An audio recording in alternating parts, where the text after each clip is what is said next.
Hey guys, welcome back. Talking receiver play.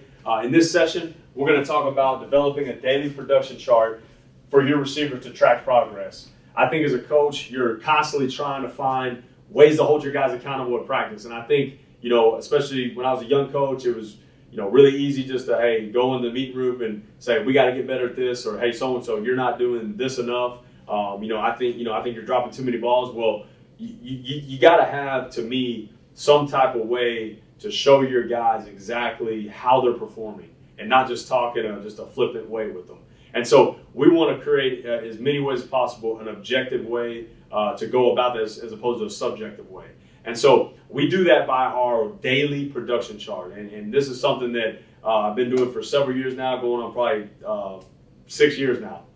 And I've done it with quarterbacks and now doing it with receivers. I think you can have a chart for even running backs if you wanted to. I think there's a lot of ways to do it. Again, just ways to hold your guys accountable and show them the progress they're making, each week. So I want to show you this production chart, and we're going to go through it and talk about the different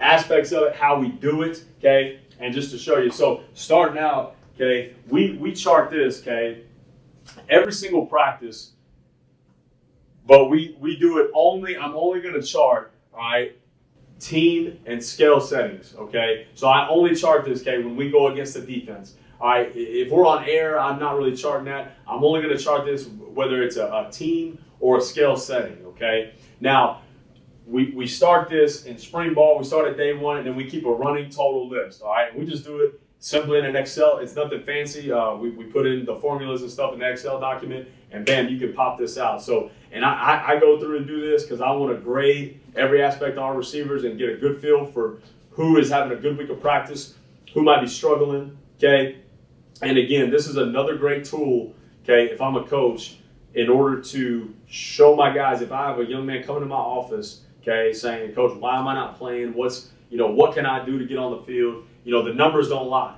And so you can literally sit there with a piece of paper and show them, look, man, this is what's going on. We got way too many drops, way too many missed assignments, way too many technique busts. It's another way to show, your receivers their progress and show them, why, maybe they're not playing as much as they think they should. So again, I think this is really good for coaches. I think it's really good for players because the players are getting feedback. We start every position meeting, Once we have a practice, the next position meeting and the position meetings after that during the course of a week are all going to start with the production chart. We're going to show this, flash this up on the screen, and we're going to go through it, And I'm not going to analyze every single guy, but I'm going to sit there and talk in the room in general. And then if there is a guy who's really dogging it, I'm going to address that. And a guy also who had a really good practice, I'm going to address that because I want to really, really praise guys that are giving great effort in practice. So I'll take you through this chart, how we do it. So this is an example of like the North Texas week when we played them.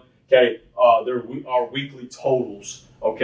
So you can see we'll put everybody's name out to the left. Now, and I will say this, and if you have time and the manpower to do this, we put these guys down here. A lot of these guys are actually walk-ons, and they're on the scout team.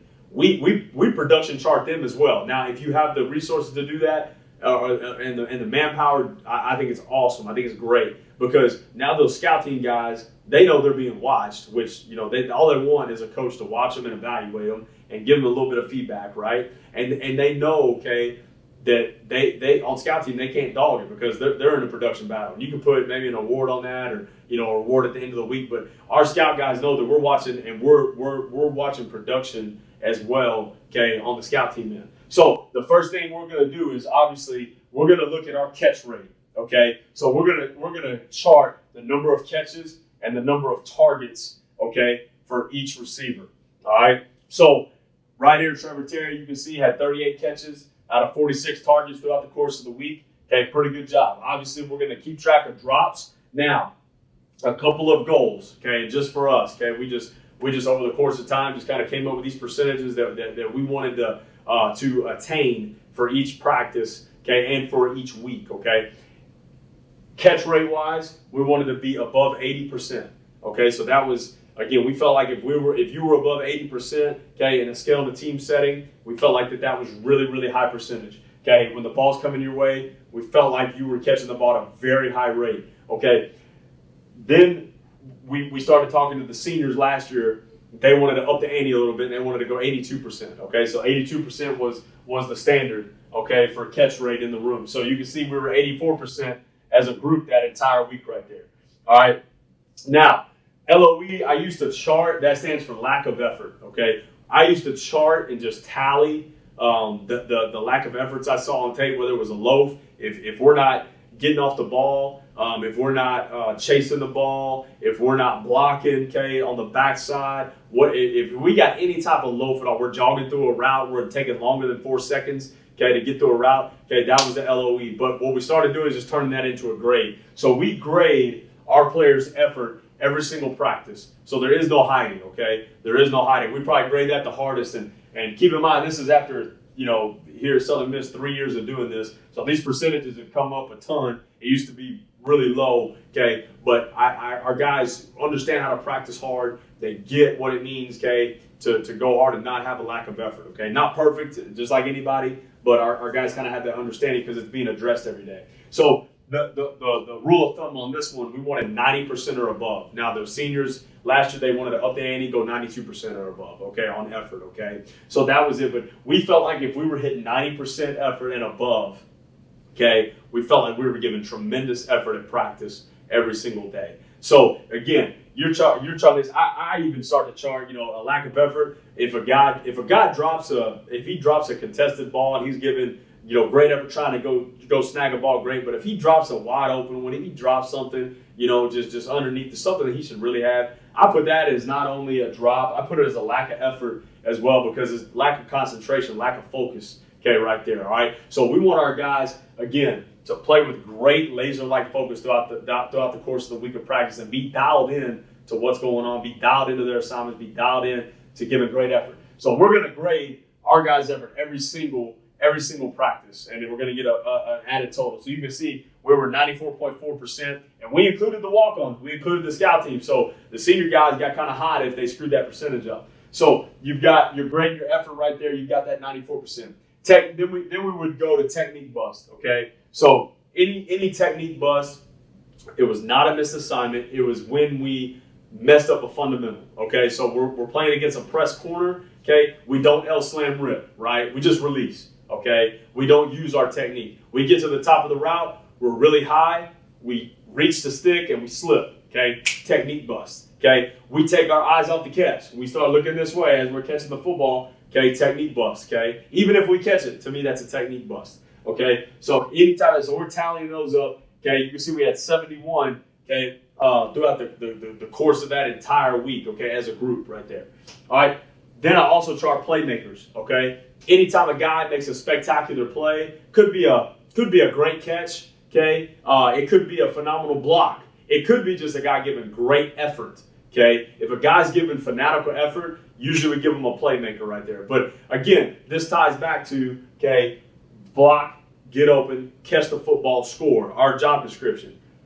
We got to make plays. We got to score the football. We have to block. Okay, we got to make plays. Okay, we got to make sure, again, we're catching the football, right? Okay, we're catching the football, right? We got to make sure we're getting open. That comes to technique. Okay, we address all those with this production chart. So when our guys are making plays, making big time blocks, okay, we'll chart that in the playmaker section. All right, missed assignments. Okay, missed assignments right there. Obviously, that's a missed assignment where we called a slant route and you ran a go route or whatever the concept is. You've totally missed it. And again, this tells me who's dialed in and who I need to spit. It helps me out. It's kind of like a flowing chart every day. It helps me out as a coach. Kind of, all right, I need to probably talk to Quez a little bit. He's got 3 missed assignments. I need to probably pull him aside and address those missed assignments with him and see what the issue is, what's the confusion. And sometimes I ran into instances where, the guys that coach, I'm really confused on this play because it's called this, and that's confusing me with this other play call. And it makes sense. And sometimes we got to adjust,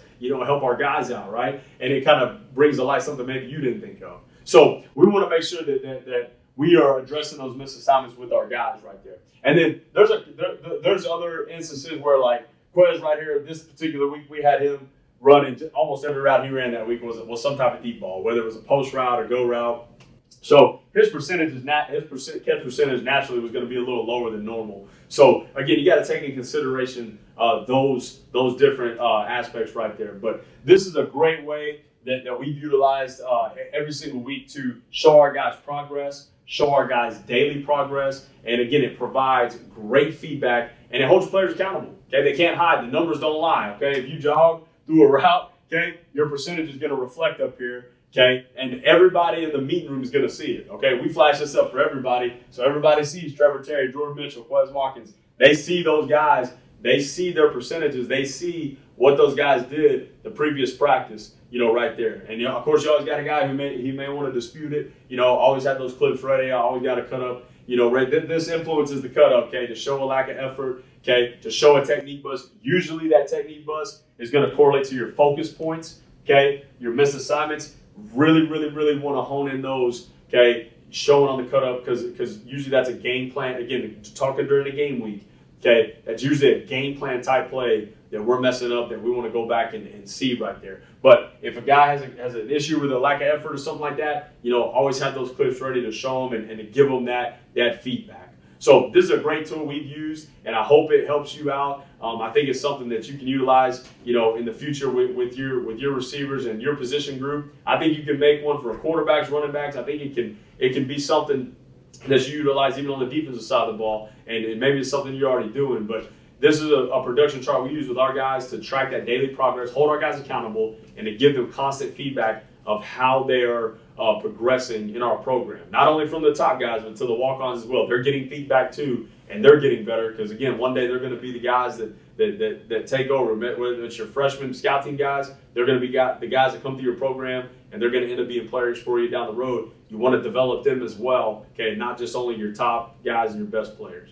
Appreciate you guys' time. Hope this helped you out and gave you some ideas to hold you guys accountable. Look forward to seeing you next time.